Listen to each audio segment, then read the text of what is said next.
Welcome to the Azura Media Club, home of Bad Girl Comic Can't Take Your Order. That was so stupid. Anyway, today we're talking about Good Burger, one of the best movies of my childhood. Soundtrack by Stuart Copeland, who did the Spyro music, so, you know, that's why we're listening to that. Anyway, so, I love Good Burger. I've always loved the movie. I remember when it came out. Back in the day, I used to watch it on TV all the fucking time. When I first got my, iPod that could play movies and stuff, I would watch it on there all of the time. I think I downloaded the whole fucking movie off of LimeWire back in the day. The worst thing ever. LimeWire. But I did that. Should I have done that? Probably not. But hey, I got to watch Good Burger a lot, so... that might still be the file that I have. That's like the DVD version, the file. They didn't make like a Blu-ray file or like movie for a long time. I think they finally did it now that Good Burger 2 is out. That's why we're talking about Good Burger, because Good Burger 2 is out now. And I'm excited because it like just came out today, the day that I'm recording this, not the day that you see this, because it'll be a little bit in the future there. Also, I'm going to have a lot of content out of order. I'm kind of nixing the whole episode thing because that's the numbering thing is just driving me nuts. So there's gonna be a couple of things kind of out of order there. So just be chill with that. Anyway, for now we're reviewing Good Burger and Good Burger 2 next week. To be relevant or whatever. So, yeah, the first Good Burger, I think, is an all-time classic for me. It's one of those movies like Pee-wee's Big Adventure, which is my favorite movie of all time. I can put it on at any time. Or Office Space is another good one. I can put it on at any time, and I just get a ton of laughs out of it. And I know every fucking line of the movie, so I can just, follow along and just say every line, and it's all so fucking quotable, every line out of Ed's mouth is so fucking quotable, now that's what you call fast food, anything, any one of his lines, he's like, can you fit that through your head? I don't know, let me try. There's no way a guy can watch his own butt. All these lines are so great. Strawberry jacuzzi, whoa! Some people find that really stupid, and that's the point, is that it's stupid. That's why it's funny. It's funny as shit. Now I know there's the whole Dan Schneider controversy shit. I mean, we're not worried about that right now. I mean, I don't think the man's in the sequel, but, Keenan and Kel, they made the sequel, right? They made that happen. We've been asking for a Good Burger sequel for years now. It's just I don't know, it seemed like a concept that could yield more fruit. Even though Good Burger didn't need a sequel. It's the perfect standalone movie. It's about two guys who work at a fast food place. The one guy's trying to make money to pay back this guy for this car that he, ran into because of Ed, the other guy who works there. And, Ed's just the most friendly and genuine guy, and Dexter's just really kind of jaded and cynical to everything, and then he learns to be cool by the end, it's great. I mean, and they have a classic duo of a friendship. It's fantastic, they're an iconic 90s duo, and this movie is such a 90s movie, you really see it. It's very I don't want to say reminiscent of that era, but yeah, that's kind of what I'm trying to say is it's nostalgic of the 90s, it really is. That's another big aspect of the movie. Not that the whole movie is hinged on my nostalgia for it, but just having seen it so many times and shown it to my friends and stuff, it's it is a nostalgic movie, so it has that as a little thing in the background, And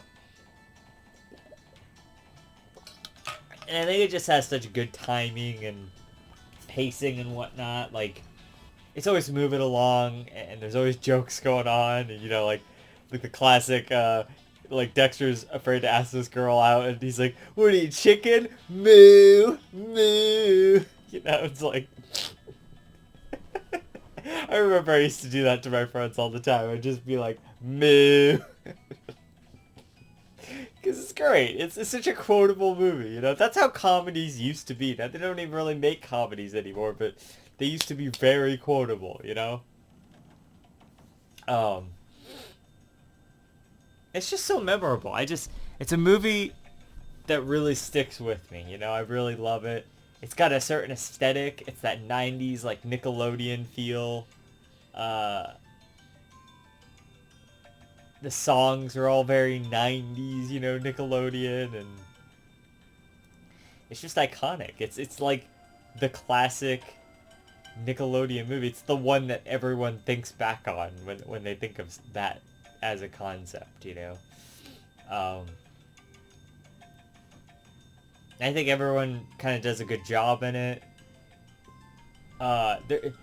There's weirdly like a darker undertone to it, like the Mondo Burger people, like shark poison and insane asylums and stuff. There's like 20 minutes of the movie, or maybe more, that's just like takes place in this insane asylum as they're trying to like break out of it, and there's all these like other patients and whatever, and they have to like get rid of these guards and stuff to like even make any progress on it. So yeah,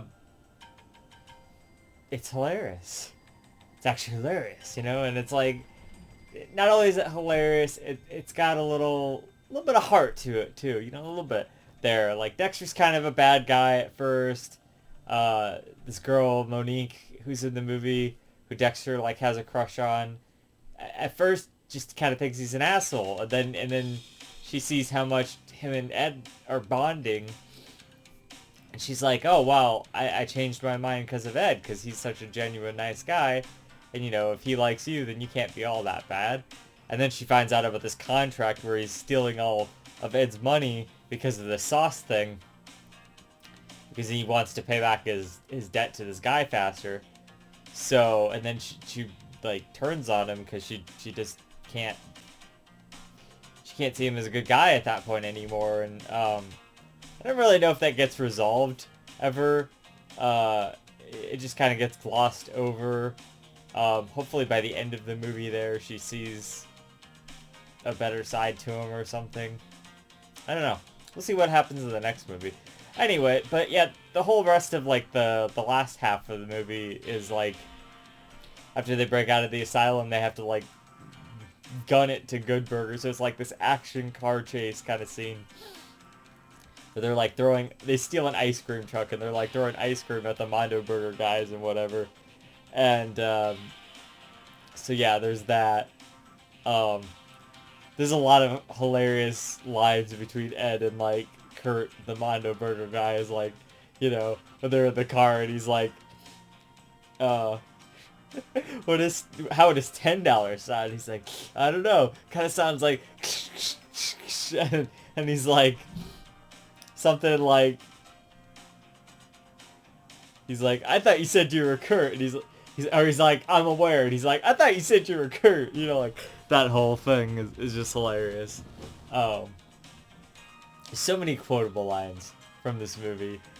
There's like a scene where a dog comes up and they're trying to like feed it a Mondo Burger and it doesn't want anything to do with it. Then it eats the Good Burger, and right before that he's like interpreting what the dog is barking at him, and he's like, okay, so there's 4 clowns and their car broke down. And then like after the scene you see 4 clowns and their car is there and it's like smoking, and they're like, oh, where the hell's that dog? It's just funny. I don't know. Just stupid stuff like that. I mean, that's that's kind of the whole vibe here. It's just it's a silly sort of hilarious kind of movie with a good cast, likable cast. It was an important movie. It was, though, to me and many of 90s kids in our childhood. I'll never forget the time. So for whatever reason, in my English class in high school, they convinced my English teacher, she's very not, she's like the opposite of this movie. She was very reserved and kind of strict sometimes, and she always liked me because I was always like a English person. I was, I was always the writer, and I would bullshit my way through the reading assignments and stuff. But anyway, I never forget one time we got to watch Good Burger for some reason. They like convinced this teacher to let us watch Good Burger for some reason. So yeah, this is great. It's such a great movie. It's just so quotable. It's so memorable. It captures an era. It's a very good movie, and I would recommend it to anybody. Some people will think it's really dumb, but I think it's bringing a lot of joy, and it has brought a lot of joy to the world, and still continues to bring joy to the world, because it's like there's a sequel now, so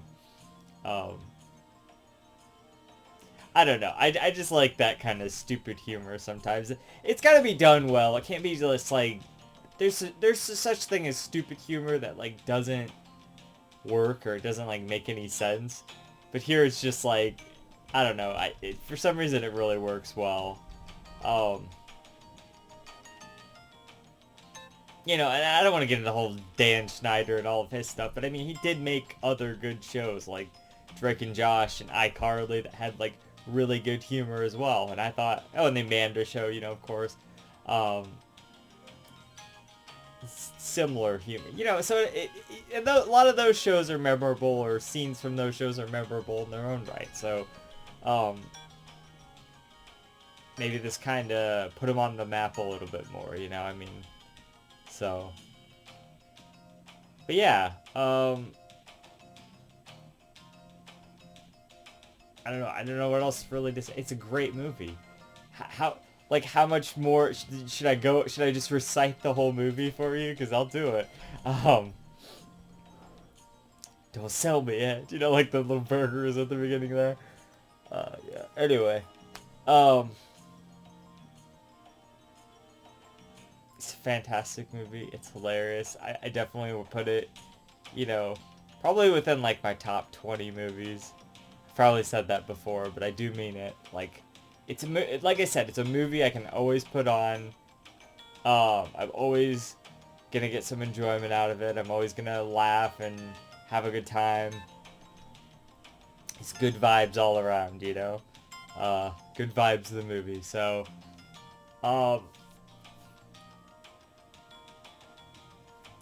Good Burger, 10 out of 10. Yeah, I said it. So until next time, this has been Emily with the Bad Girl Coven, Azura Media Club, saying magic comes from the heart, and never forget magic comes from the heart. And I don't know, how else do we end it, but welcome to Good Burger, home of the Good Burger. Can I take your order?